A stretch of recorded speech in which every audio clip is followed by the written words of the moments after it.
ಇವತ್ತು ಸಾಯಂಕಾಲನೇ ಅನರ್ಹರಿಗೆ ಟಿಕೆಟ್ ಘೋಷಣೆ ಮಾಡ್ಬಿಡ್ತೀವಿ. ಶಿವಾಜಿನಗರ ಕ್ಷೇತ್ರಕ್ಕೂ ಕೂಡ ಇವತ್ತೇ ಟಿಕೆಟ್ ಘೋಷಣೆ ಮಾಡ್ತೀವಿ. ನ್ಯೂಸ್ 18 ಕನ್ನಡಕ್ಕೆ ನಳಿನ್ ಕುಮಾರ್ ಕಟೀಲ್ ಹೇಳಿಕೆ ಕೊಟ್ಟಿದ್ದಾರೆ.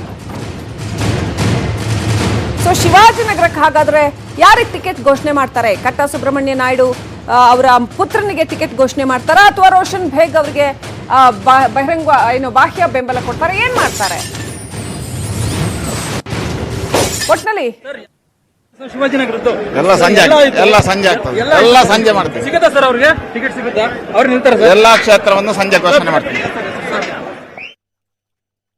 ಸರ್. ಯಾವಾಗ ಆಗುತ್ತೆ ಸರ್ ಶಿವಾಜಿನಗರದ್ದು? ಎಲ್ಲ ಸಂಜೆ ಆಗ್ತದೆ. ಎಲ್ಲ ಸಂಜೆ ಮಾಡ್ತೀವಿ. ಸಿಗುತ್ತಾ ಸರ್ ಅವ್ರಿಗೆ ಟಿಕೆಟ್? ಸಿಗುತ್ತಾ? ಅವ್ರು ನಿಲ್ತಾರೆ ಸರ್. ಎಲ್ಲಾ ಕ್ಷೇತ್ರವನ್ನು ಸಂಜೆ ಘೋಷಣೆ ಮಾಡ್ತೀವಿ. ಬಿಜೆಪಿಗೆ ಆ ಕಡೆ ಶರತ್ ಬಚ್ಚೇಗೌಡ ಸೆಡ್ ಹೊಡೆದಿದ್ದಾರೆ. ಹೊಸಕೋಟೆನಲ್ಲಿ ಪಕ್ಷೇತರ ಅಭ್ಯರ್ಥಿಯಾಗಿ ಕಣಕ್ಕಿಳಿದಿದ್ದಾರೆ. ಬೆಂಬಲಿಗರ ಜೊತೆ ಬೃಹತ್ ರ್ಯಾಲಿಯಲ್ಲಿ ಆಗಮಿಸಿ ಶರತ್ ಬಚ್ಚೇಗೌಡ ತಮ್ಮ ನಾಮಪತ್ರವನ್ನ ಸಲ್ಲಿಸಿದರು. ಪತ್ನಿ ಪ್ರತಿಭಾ, ತಾಯಿ ಉಮಾ, ಚಿಕ್ಕಪ್ಪ ಗೋಪಾಲ್ ಗೌಡ ಮತ್ತು ಬಚ್ಚೇಗೌಡ ಆಪ್ತ ಹುಲ್ಲೂರು ಮಂಜುನಾಥ್ ಜೊತೆ ನಾಮಪತ್ರ ಸಲ್ಲಿಕೆ ಮಾಡಿದ್ರು. ಈ ಮೂಲಕ ಬಿಜೆಪಿ ಮತ್ತು ಎಂಟಿಬಿಗೆ ಸೆಡ್ ಹೊಡೆದಿದ್ದಾರೆ. ಶರತ್ ನಾಮಪತ್ರ ಸಲ್ಲಿಸಿದ ಬಳಿಕ ಎಂಟಿಬಿ ನಾಗರಾಜ್ ಕೂಡ ಸಾಂಕೇತಿಕವಾಗಿ ಇವತ್ತು ನಾಮಪತ್ರ ಸಲ್ಲಿಕೆ ಮಾಡಿದ್ದಾರೆ.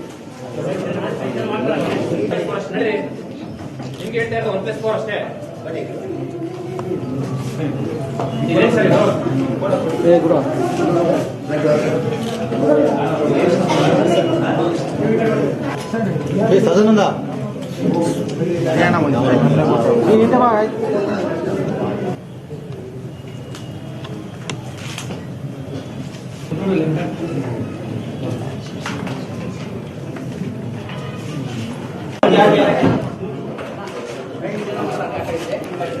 ದೃಶ್ಯಗಳನ್ನು ನೋಡ್ತಾ ಇದ್ದೀವಿ. ಎಂಟಿಬಿ ನಾಗರಾಜ್ ಒಂದ್ ಕಡೆ ಸಾಂಕೇತಿಕವಾಗಿ ಇವತ್ತು ನಾಮಪತ್ರ ಸಲ್ಲಿಕೆ ಮಾಡಿದ್ದಾರೆ. ಹಾಗೆಯೇ ಶರತ್ ಬಚ್ಚೇಗೌಡ ಸ್ವತಂತ್ರ ಅಭ್ಯರ್ಥಿಯಾಗಿ ನಾಮಪತ್ರ ಸಲ್ಲಿಕೆ ಮಾಡಿದ್ದಾರೆ. ಅವರ ತಾಯಿ ಮತ್ತು ಪತ್ನಿಯ ಜೊತೆ ಹೋಗಿ, ಅವ್ರ ಚಿಕ್ಕಪ್ಪ ಅವರೆಲ್ಲರೂ ಇದ್ದಾರೆ, ಅವ್ರ ಜೊತೆ ಹೋಗಿ ನಾಮಪತ್ರ ಸಲ್ಲಿಕೆ ಮಾಡಿದ್ದಾರೆ. ಈ ಕಡೆ ಎಂಟಿಬಿ ನಾಗರಾಜ್ ಕೂಡ ಆಪ್ತರ ಜೊತೆ ಹೋಗಿ ನಾಮಪತ್ರ ಸಲ್ಲಿಕೆ ಮಾಡಿದ್ರು.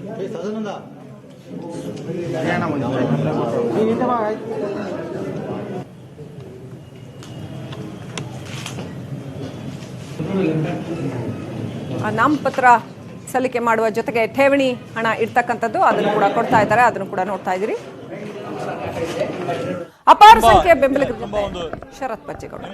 ದಿನ ತುಂಬಾ ಭಾವಪೂರ್ವಕವಾದಂತ ಒಂದು ದಿನ. ಯಾಕಂದ್ರೆ ನಮ್ಮ ತಾಲೂಕಲ್ಲಿ ಜನಕ್ಕೆ ನಮ್ಮ ಬಗ್ಗೆ ಒಂದು ವಿಶ್ವಾಸ ಇದೆ, ಒಂದು ಆಸೆ ಇದೆ ಅಂತ ಮನಸ್ಸಲ್ಲಿತ್ತು. ಆದರೆ ಇಷ್ಟು ಹೆಚ್ಚು ಸಂಖ್ಯೆಯಲ್ಲಿ ಬಂದು ನಮ್ಗೆ ಆಶೀರ್ವಾದ ಮಾಡ್ತಾರೆ, ಬೆಂಬಲ ಕೊಡ್ತಾರೆ ಅಂತ ನಾವು ಯಾವ ಕನಸಲ್ಲಿ ಕೂಡ ಊಹೆ ಮಾಡಿರಲಿಲ್ಲ.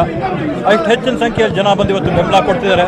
ಇವತ್ತು ನಾನು ಸ್ವತಂತ್ರ ಅಭ್ಯರ್ಥಿಯಾಗಿ ನಮ್ಮ ತಾಲೂಕಲ್ಲಿ ಸ್ಪರ್ಧೆ ಮಾಡ್ತಾ ಇದ್ದೀನಿ.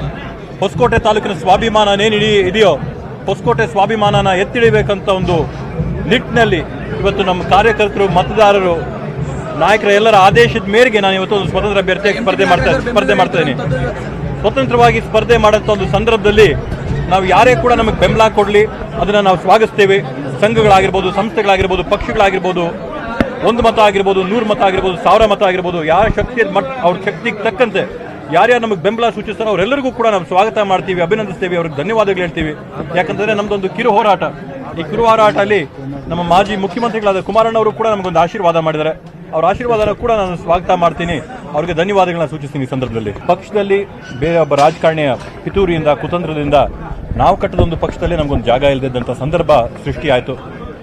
ನಮಗೊಂದು ವಾತಾವರಣ ಅಲ್ಲಿ ಜಾಗ ಇಲ್ಲದಂಥ ವಾತಾವರಣ ಸೃಷ್ಟಿ ಆದ್ರಿಂದ ಇವತ್ತು ನಮ್ಮ ತಾಲೂಕಿನ ಸ್ವಾಭಿಮಾನ ಉಳಿಸ್ಕೊಳ್ಳೋಕ್ಕೋಸ್ಕರ ನಾವು ಇವತ್ತಲ್ಲಿ ಜನರ ಜೊತೆ ಇರಬೇಕು, ಸಂಪರ್ಕ ಇಟ್ಕೋಬೇಕು. ಅನೇಕ ಕ್ಷೇತ್ರಗಳಲ್ಲಿ ಅನರ್ಹ ಶಾಸಕರಿಗೆ ದೊಡ್ಡ ಸವಾಲು ಎದುರಾಗಿದೆ. ಅವರು ಏನು ಅಂದ್ಕೊಂಡಷ್ಟು ಸಿಂಪಲ್ ಆಗಿಲ್ಲ. ಬೈ ಎಲೆಕ್ಷನ್ ಅಖಾಡ ಅನೇಕ ಕಡೆಗಳಲ್ಲಿ ಅಲ್ಲಿ ಬಿಜೆಪಿಯ ಸ್ಥಳೀಯ ನಾಯಕರುಗಳು ಇನ್ನೂ ಕೂಡ ಸಂಪೂರ್ಣ ಮನಸ್ಸಿನಿಂದ ಸಪೋರ್ಟ್ ಮಾಡ್ತಾ ಇಲ್ಲ. ಕಾರ್ಯಕರ್ತರು ಇನ್ನೂ ಕೂಡ ಸಂಪೂರ್ಣ ಮನಸ್ಸಿನಿಂದ ಅವ್ರನ್ನ ಒಪ್ಕೊಂಡಿಲ್ಲ. ಇನ್ನು RR ನಗರ ಕ್ಷೇತ್ರ ಎಲೆಕ್ಷನ್ ಅನೌನ್ಸ್ ಆಗಿಲ್ಲ, ಆದ್ರೆ ಅಲ್ಲಿ ಭಿನ್ನಮತ ಮಾತ್ರ ಇನ್ನೂ ಹಾಗೆ ಇದೆ.